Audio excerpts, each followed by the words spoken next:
right, this is the DYU D3F. It's a single speed, 250 watt, fun bike. It's been a long time since I had this much fun doing a review. I am so pleased and excited to go ahead and review this with you guys because there's so much practicality to something like this. Although you might not think of it, it's kind of amazing how much enjoyment this little bike can actually give somebody. So we're going to go over the review, the unboxing, which only took a really short time to do as well. This is probably the fastest unboxing ever that I've ever had to do, and go over some of the parts and pieces of this bike and what else it can do. So let's get started. Okay, so as you'll see here, this was one of the easiest bikes ever to unbox and get ready for riding. If you don't want to put on the back fender, you could probably get this bike ride ready within 15 to 20 minutes. It's just a matter of taking off some of the wrapping, putting the seat post on, and you're just about ready to go once the pedals are installed. Here you see me testing the motor, then testing the headlights and some of the other electrical parts on there. I also adjusted the bell a little to get it a little straightened out so that it could ring a lot easier. I decided I want to put every accessory possible that came with the bike, so the fender was added on as well as the tail light.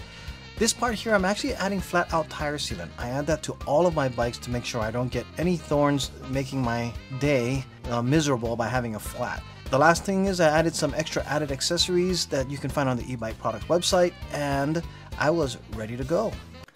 Alright, so as you can see here, John and I we are making our way to the racetrack. Since we had two of these bikes that are very similar. In fact, the DYU is the patent holder for this design style of bike. So any bike that you see on the road that looks like what you see here, this is a DYU patented design, and they did a great job in making this not only look cool, but very functional for what it can do. Now, the reason why John and I wanted to go ahead and take this bike out and do a little race is because there is a mass market bike that looks exactly like this. You guys may have seen it around, and it can be very confusing on which one you might want to get. And the reason why I want to bring this up is because this D3F is rated at 250 watts on the website. And just keep in mind that the DYU bikes actually sell a lot in Europe. So they have restrictions there of having a 15-mile-an-hour top speed plus a 250 watt motor rating. So this is rated to be legal completely in Europe. So the US models that are coming out, which is what the camera bike is actually a bike that is rated at 350 watts. And we wanted to really see what the difference is between the DYU and the camera bike, which is the competitor.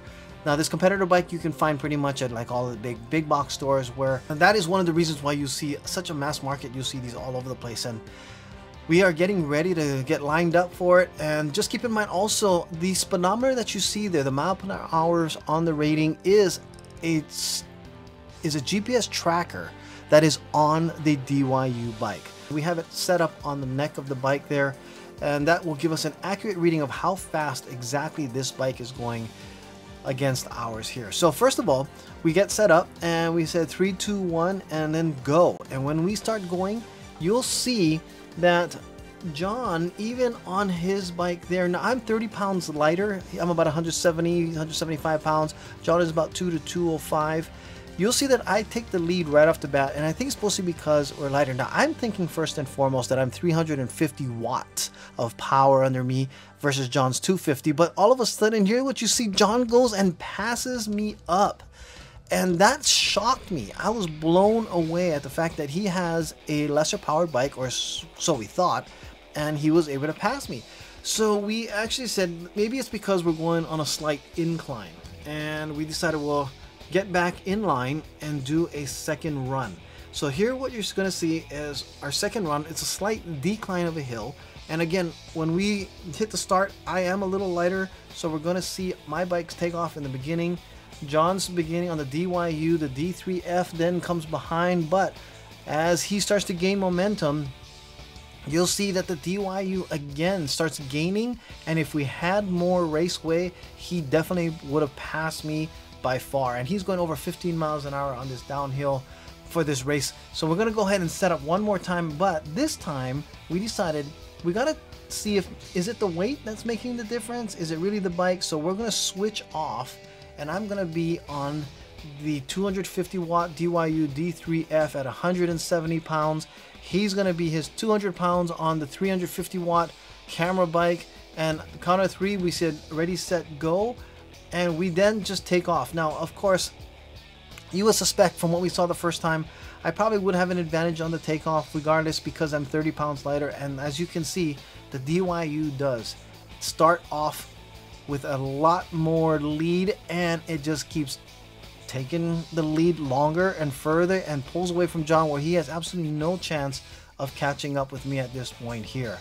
So what we decided then, we're going to go ahead and swing around, do it one more time. We line up, going a little on a downhill, and as you'll see, I kind of suspect I will just pick up and pretty much blow him away and leave him in the dust. And this is what we can expect with the DYU. So I'd like to go ahead and just make a strong statement here with the DYU being 250 watts. If you see a similar bike out there rated at 350 that is not a DYU, just know that it may not be as powerful as you might think against this. So don't discount the DYU by a rating of a 250 watt motor versus a 350, because it definitely can hold its own and then some against the bike here. Now the next scene, what you're going to see is that we just want to go in and take some loops, show some maneuverability on this bike and how easy it is to just kind of make some turns, swing around. Now with me on the bike, of course, you are again seeing the speed rating of the bike itself. I am on a slight incline going up there, and even though I'm pedaling, I'm not really helping the bike that much, but it is getting an easy 12 miles an hour plus. And as you come back down on flats, it actually does a 15 mile an hour solid.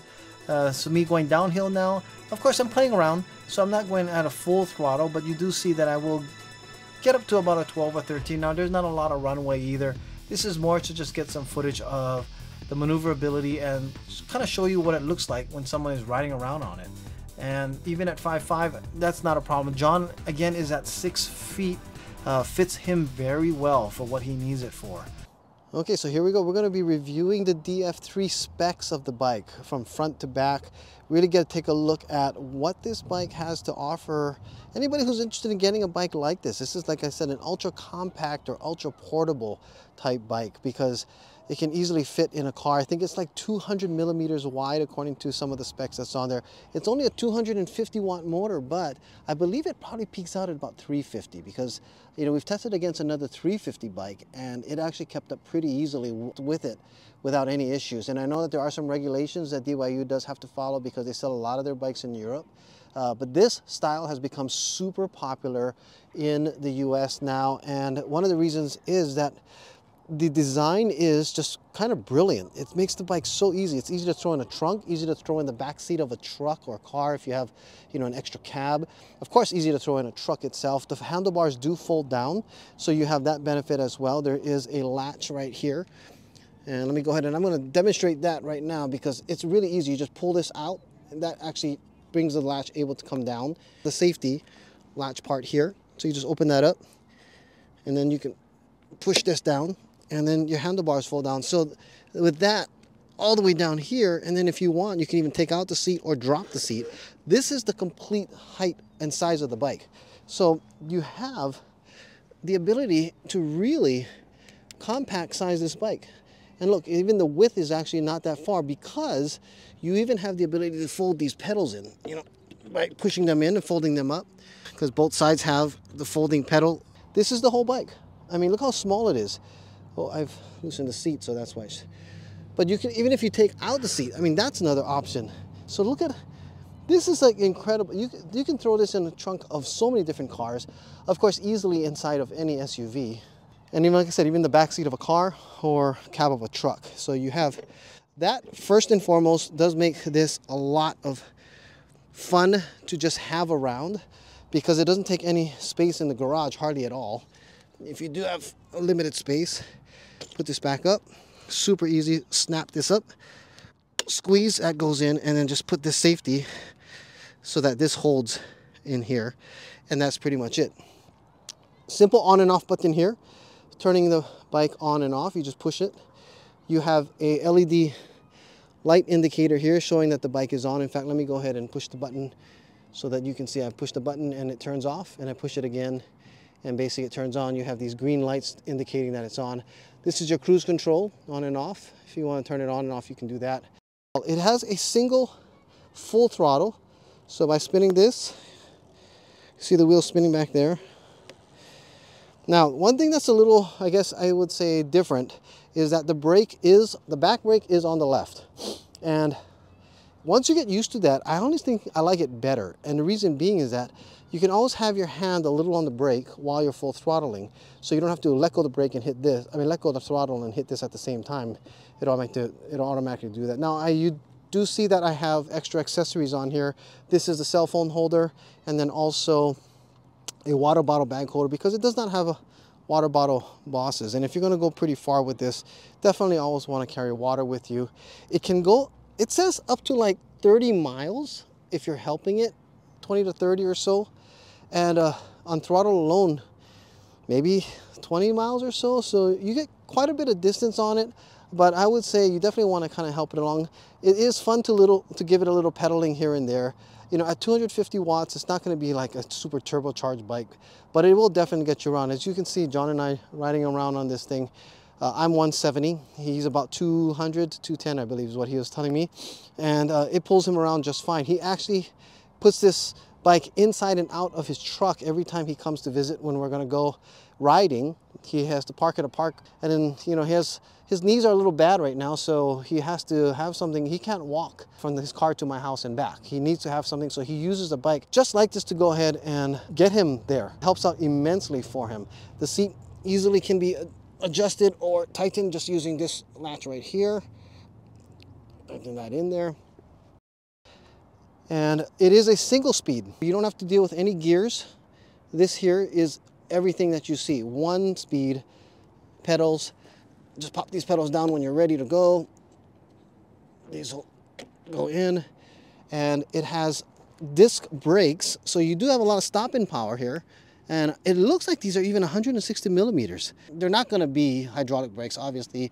This is a more affordable, economical bike, and it works out really well to have these type of brakes, because you do have, you know, extra added speed and momentum when you have a motor put on here. The other thing that we also have here is a headlight.